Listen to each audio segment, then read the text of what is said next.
दोस्तों flexi cap category में funds की काफ़ी ज़्यादा भरमार है। फ्रेश इन्वेस्टमेंट को लेकर अधिकतर इन्वेस्टर्स कंफ्यूजन में ही रहते हैं। ऐसे में आपकी मदद के लिए मैं आपके लिए रेगुलर वीडियोस लाता रहता हूं, जिससे कि आपकी फ़ंड रिलेटेड प्रॉब्लम दूर हो और साथ ही मैं कंपैरिजन वीडियो के थ्रू भी आपको बताने का प्रयास करता हूं कि कौन से फ़ंड में क्या अच्छा है और क्या बुरा। तो दोस्तों आज हम इस वीडियो में दो फ्लेक्सी कैप फंड्स को आपस में कंपेयर करेंगे और मैं इस वीडियो के लास्ट में ये भी कंक्लूड करूंगा कि कौन सा फंड ज़्यादा बेटर है। हमारे इस कंपैरिजन में आदित्य बिरला सन लाइफ फ्लेक्सी कैप फंड और यूटीआई फ्लेक्सी कैप फंड शामिल रहेंगे। तो चलिए कंपैरिजन शुरू करते हैं और सबसे पहले बात करते हैं कि कौन सा फंड कब लॉन्च हुआ था। तो आदित्य का फंड 27 अगस्त 1998 को लॉन्च हुआ था, जबकि यूटीआई का 18 मई 1992 को। मतलब कि दोनों फंड काफ़ी पुराने फंड है और रेपुटेड है। इनके बेंचमार्क इंडेक्स की बात करें तो इन दोनों का बेंचमार्क निफ्टी 500 टीआरआई है। एयूएम देखें तो आदित्य का है 20,473 करोड़ रुपए, जबकि यूटीआई का है 23,972 करोड़ रुपए। मतलब कि दोनों फंड्स का एयूएम काफ़ी ज़्यादा है, जिसमें कि आपको कोई भी लिक्विडिटी का इशू नहीं होगा। अगर फंड्स के डाइट प्लान का एक्सपेंस रेशो देखें तो आदित्य का ये 0.86% है, जबकि यूटीआई का 0.88% है, जबकि कैटेगरी एवरेज एक्सपेंस रेशो 0.73 है। मतलब कि दोनों फ्लेक्सी कैप फंड का एक्सपेंस रेशो कैटेगरी एवरेज से ज़्यादा है। मतलब कि ये फंड आपको कैटेगरी की तुलना में थोड़ा ज़्यादा एक्सपेंसिव पड़ेगा। दोनों स्कीम के फंड मैनेजर्स की बात करें तो आदित्य को 2023 से मिस्टर हरीश कृष्णन मैनेज कर रहे हैं, यानी कि 2023 में रिसेंटली फंड मैनेजर में बदलाव हुआ है, जबकि यूटीआई को 2016 से मिस्टर अजय त्यागी मैनेज कर रहे हैं। तो यहाँ पर फंड मैनेजर की स्टेबिलिटी के मामले में यूटीआई का फंड ज़्यादा बेटर दिखाई दे रहा है। चलिए अब इन फंड्स को रिटर्न्स के बेसिस पर इवेल्यूएट करते हैं। यदि इन दोनों फंड्स में 5000 की मंथली एसआईपी 10 साल पहले शुरू की गई होती तो आज इन्वेस्टमेंट 6 लाख रुपीज़ का होता, जिसकी आदित्य में करंट वैल्यू 14,48,586 होती, जबकि यूटीआई में 12,71,881। वहीं 10 साल पहले 1 लाख रुपए का लमसम यदि इन दोनों फंड्स में किया गया होता तो आदित्य में मैच्योरिटी वैल्यू 4.3 लाख रुपीज़ होती, जबकि यूटीआई में 3.67 लाख रुपीज़। यानी कि एसआईपी और लमसम दोनों के मामले में आदित्य फ्लेक्सी के फंड बेटर परफॉर्म करता हुआ दिखाई दे रहा है।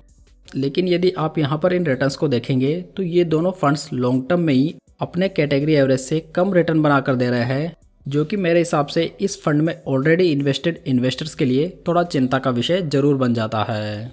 अगर इन फंड्स के ईयर वाइज रिटर्न्स देखें तो लास्ट 10 ईयर्स में आदित्य ने 15.77% के रिटर्न्स बनाए हैं, यूटीआई ने 13.90%, जबकि इन्हीं 10 सालों में बेंचमार्क के रिटर्न्स 14.92% रहे हैं। लास्ट 5 ईयर्स में आदित्य के रिटर्न 17.88% है, जबकि यूटीआई के 15.87%।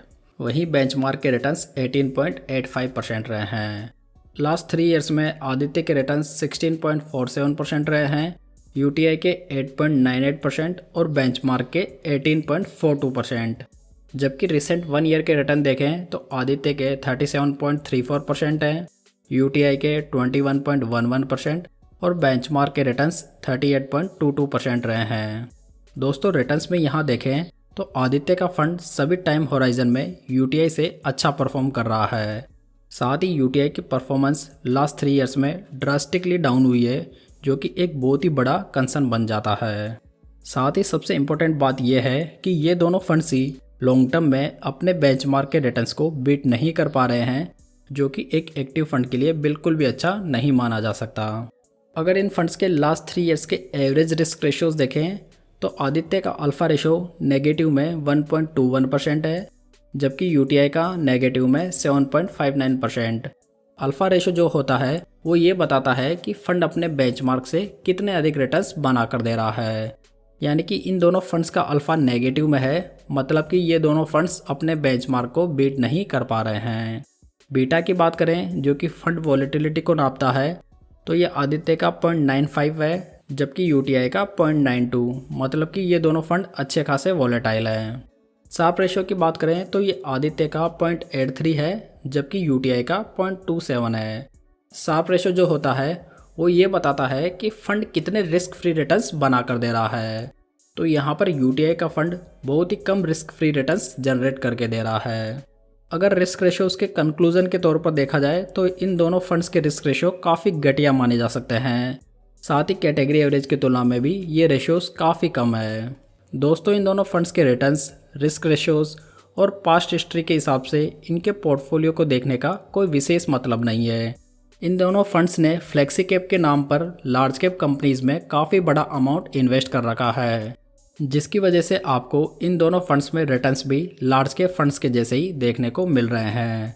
साथ ही मेरी राय में इनके पोर्टफोलियो को सही तरीके से भी मैनेज नहीं किया जा रहा है, जिसकी वजह से ये बहुत ही लंबे टाइम से अंडर परफॉर्म कर रहे हैं। इसलिए मेरी पर्सनल ओपिनियन में इन दोनों फंड्स में फ्रेश इन्वेस्टमेंट के बारे में बिल्कुल भी नहीं सोचना चाहिए। और जो इन्वेस्टर्स इन फंड्स में पहले से फंसे पड़े हैं उन्हें भी डेफिनेटली इन फंड्स में से स्विच के बारे में सोचना चाहिए, खासतौर पर यूटीआई फ्लेक्सी कैप फंड से, जिसकी रैंक इस कैटेगरी में वर्स्ट रही है।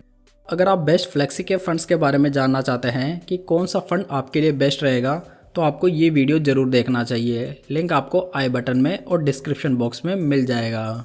दोस्तों, यदि आप स्टॉक्स, म्यूचुअल फंड्स और आईपीओ में इन्वेस्ट करने के लिए एक डीमैट अकाउंट ओपन करना चाहते हैं तो आपको इंडिया के बेस्ट ब्रोकर्स का लिंक डिस्क्रिप्शन बॉक्स में मिल जाएगा, जहां से आप फ्री में अपना इन्वेस्टमेंट अकाउंट ओपन कर सकते हैं। उम्मीद है दोस्तों आपको ये एनालिसिस पसंद आया होगा। वीडियो को लाइक, कमेंट और शेयर जरूर कीजिएगा। साथ ही इस चैनल को सब्सक्राइब जरूर कर लीजिएगा। तो चलिए दोस्तों, फिर मिलते हैं किसी नई वीडियो के साथ।